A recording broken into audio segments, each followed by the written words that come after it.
The sky turned dark before sunset. Wind howled across rooftops. The sea near Sorsogon churned like it had something to say. By late afternoon, Tropical Storm Ramil, known internationally as Fengshen, slammed into the coastal town of Gubat, bringing a mix of rage, chaos, and heartbreak across the Philippines. What began as a swirl over the Pacific quickly grew into a storm that refused to weaken. By 4:10 p.m., its center hovered over the waters of Gubat, packing winds of 65 kilometers per hour and gusts reaching 90. Pagasa warned that gale-force winds stretched nearly 400 kilometers from the center. It was a wide, crawling beast moving slowly westward, pushing waves up to 5 meters high. Warnings went up across the nation. Signal number 2 covered wide stretches of Luzon, Isabela, Aurora, Camarines Norte, Catanduanes, northern Camarines Sur, and parts of northern Samar. Farther inland, signal number 1 swept across much of northern and central Luzon. It meant danger was not just near the coast, but creeping into the mountains and valleys. The rain began to fall heavier by the hour. In some areas, more than 200 millimeters poured in less than a day.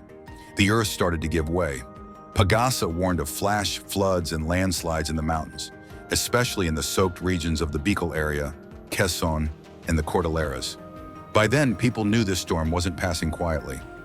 Ramil moved slowly west-northwest, dragging its fury across Luzon. It brushed the Polillo Islands, pounded Aurora, and drenched entire provinces under sheets of relentless rain. And still, it wasn't done. Pagasa said it would cross northern Luzon and exit into the West Philippine Sea by Monday, but not before leaving destruction behind. As winds tore through villages and power lines snapped, the Department of Health raised its code white alert. Every hospital, clinic, and emergency team went on standby. The government urged residents in flood-prone areas to evacuate, but not everyone could leave in time. In Quezon province, tragedy struck before dawn. In the town of Pitogo, a large palm tree fell on a bamboo house. Inside was a family of 6. 5 of them, including 2 small children, didn't survive. Only a teenage boy lived. Pulled from the wreckage hours later, the lone survivor in what was once a quiet home. The images shared by local officials told the story without words. The shattered house, the fallen tree, and rescuers digging through the wreckage under a gray sky.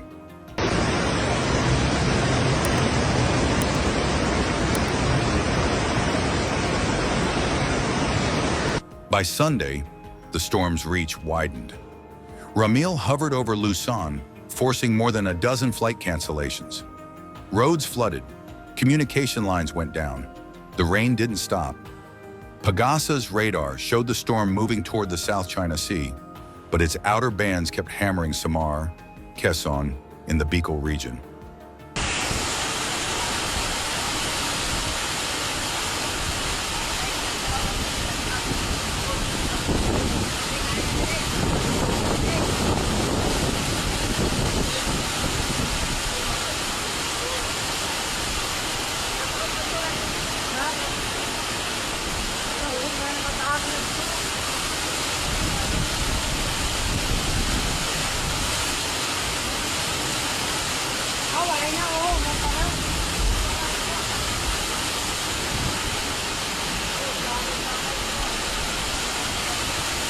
Around 47,000 people had fled their homes by then, crowding into government shelters.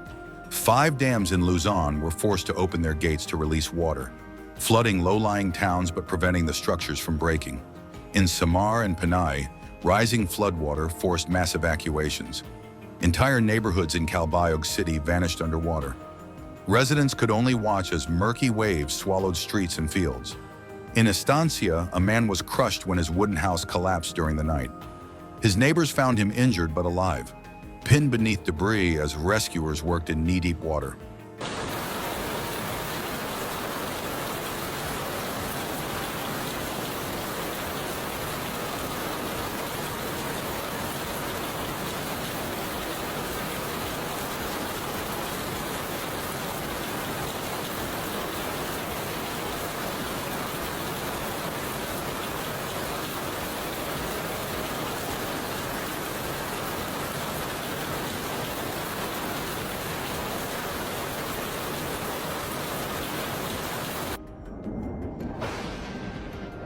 Down south, the rain triggered something even worse. In Bukidnon, Mindanao, a landslide swallowed part of a highway. A motorized tricycle carrying 2 people plunged off the edge. Both passengers went missing. The landslide blocked the entire route connecting Bukidnon and Davao, cutting off traffic and isolating nearby villages.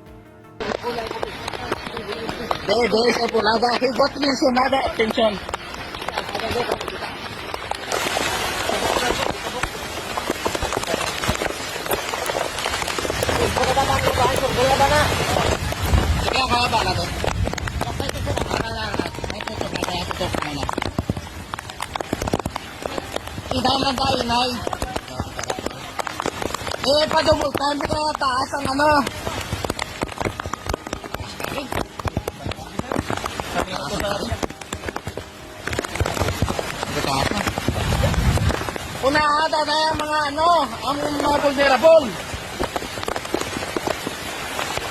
Yes. Across the nation, the scenes were the same.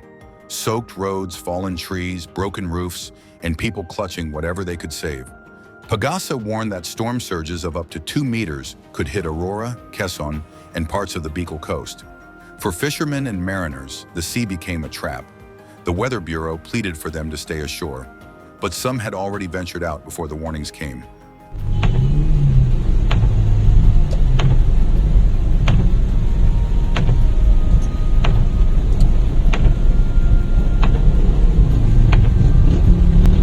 By midday Sunday, Ramil's center had crossed Manila Bay and moved toward Olongapo City in Zambales. It carried the same force, 65 kilometers per hour sustained winds, 90 in gusts, but now its reach had grown wider. Gale-force winds extended over 430 kilometers, sweeping across central Luzon. Signal number 2 remained raised across Zambales, Bataan, and neighboring provinces. Residents were told to expect winds strong enough to uproot trees and damage light structures. Signal number 1 stayed in effect for areas farther inland. Cavite, Batangas, Marinduque, Pangasinan, and parts of Mindoro, all warned of possible storm surges and dangerous seas. Waves up to 4.5 meters crashed against the western coasts of Batangas and Zambales. Sea travel was suspended.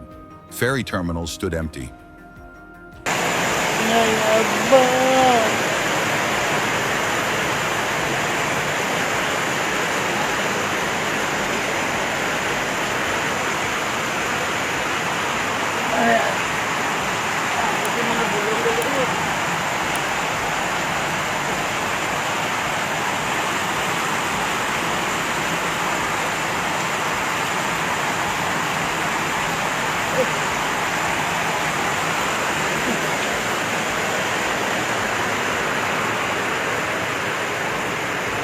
Even as Ramil started to move away, the damage deepened.